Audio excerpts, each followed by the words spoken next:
Bismillahirrahmanirrahim. Assalamualaikum warahmatullahi wabarakatuh. Kami mahasiswa dari Universitas Alauddin Makassar, Fakultas Ekonomi dan Bisnis Islam pada Prodi Ekonomi Islam. Video ini dibuat untuk menyelesaikan salah satu tugas kelompok di mata kuliah pengantar manajemen dengan dosen pengampu Andi Zulfikar Darussalam SEI MEI. Kami dari kelompok pertama yang terdiri dari 3 anggota yang masing-masing bekerja sama dalam memenuhi tugas ini. Dan untuk kalian yang ingin mendownload materi ini, linknya ada di description box di bawah ini. Sebelum kita membahas lebih lanjut, izinkan kami untuk perkenalan terlebih dahulu. Saya pribadi atas nama Andi Fira Yulianti Amir dengan NIM 9011121052. Kemudian ada Fadila Amalia Syarif dengan NIM 9011121043, serta yang terakhir atas nama Dian Nitami dengan NIM 9011121046. Kami dari kelompok pertama akan membahas tentang sejarah singkat manajemen dalam Islam. Inilah dia video presentasi dari kami. Sejarah perkembangan manajemen tidak jauh berbeda dengan perkembangan manusia itu sendiri. Artinya, dalam manajemen telah berlangsung sejak manusia itu berada di bumi ini, seiring dengan perkembangan dan kebutuhan manusia untuk memenuhi kebutuhan hidupnya. Pada zaman pura atau zaman batu, manusia juga menggunakan keterampilan dan keahliannya untuk membuat alat-alat dari batu guna merealisasikan tujuan hidupnya. Manajemen sudah ada sejak manusia itu ada. Manajemen sebetulnya sama usianya dengan kehidupan manusia. Mengapa demikian? Karena pada dasarnya manusia dalam kehidupan sehari-harinya tidak bisa terlepas dari prinsip-prinsip manajemen, baik langsung maupun tidak langsung, baik disadari ataupun tidak disadari. Contohnya, dalam kehidupan sehari-hari, kita seperti mengatur diri kita atau jadwal tugas-tugas kita. Kita sudah melakukan yang namanya manajemen. Di sini, penulis akan membahas perkembangan manajemen dalam agama Islam atau zaman Rasulullah Shallallahu Alaihi Wasallam.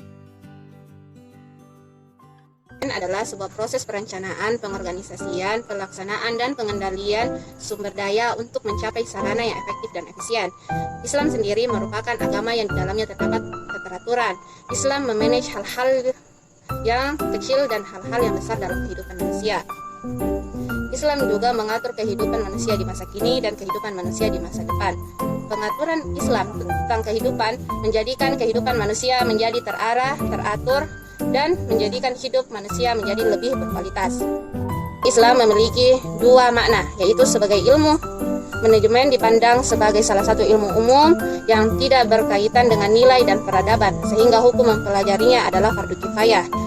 Yang kedua, manajemen sebagai aktivitas, yaitu manajemen terikat pada aturan syar'i. Manajemen berpijak pada akidah Islam, dan akidah Islam adalah dasar ilmu pengetahuan. Nabi Muhammad adalah menjadikan manusia bukan sebagai faktor produksi yang diperas tenaganya untuk mengejar target produksi. Nabi Muhammad SAW mengelola dan mempertahankan kerjasama yang sifatnya dalam waktu yang lama dan bukan hanya berhubungan sesaat. Salah satu kebiasaan Nabi adalah memberikan reward atas kreativitas atau prestasi yang dilakukan karyawannya. Manajemen Islam pun tidak mengenal perbedaan dan perlakuan berdasarkan suku, agama, ataupun ras. Nabi Muhammad SAW bahkan pernah bertransaksi bisnis dengan kaum Yahudi. Ini menunjukkan bahwa Islam menganjurkan pluralitas bisnis maupun manajemen. Dalam Islam, umat Islam terhadap ilmu manajemen khususnya sebenarnya dapat diacak pada zaman kekhilafan Islam. Menurut Lengkulun 1988 terhadap beberapa penulis, dia menyatakan bahwa pengembangan ilmu yang berdiri sendiri namun dengan sistem lain. Salah satunya adalah Nizam al-Adri atau sistem tata laksana yang merupakan istilah manajemen di kala itu. Sesungguhnya Rasulullah SAW dalam kapasitasnya adalah dia memberikan metode dan tata cara yang baik dan selalu berusaha untuk memberikan solusi bagi kemaslahatan umatnya. Manajemen pada dasarnya merupakan suatu proses penggunaan sumber daya secara efektif untuk mencapai sasaran atau tujuan tertentu. Sedangkan kesimpulan, manajemen Islam dapat diartikan sebagai suatu proses yang meliputi perencanaan, pengorganisasian, pengarahan, dan pengawasan untuk mencapai tujuan yang syariah secara efektif dan efisien. Manajemen Islam sudah ada sejak masa Rasulullah Shallallahu Alaihi Wasallam. Meskipun secara teori atau istilah tidaklah semodern sekarang, akan tetapi fungsi dan peran manajemen telah tercermin dan diterapkan dalam kehidupan muslim.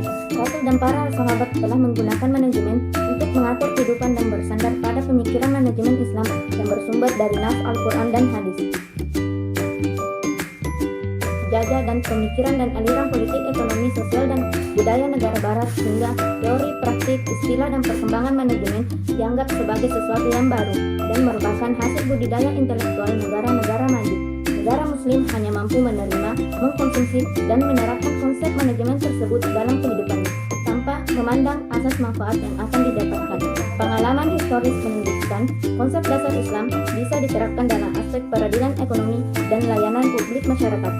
Jika tidak ada penyimpangan penerapan konsep dasar Islam dalam bidang politik, sosial, dan ekonomi, serta adanya perseteruan kekuatan politik dan pasukan perang di masa Bani Abbasiyah, maka pemikiran manajemen Islam bisa diterapkan di negara-negara Islam hingga dewasa ini. Cukup sekian video presentasi kali ini. Kami dari kelompok pertama mengucapkan terima kasih bagi kalian yang telah menonton video ini. Jangan lupa like, komen, dan share video ini. Semoga bermanfaat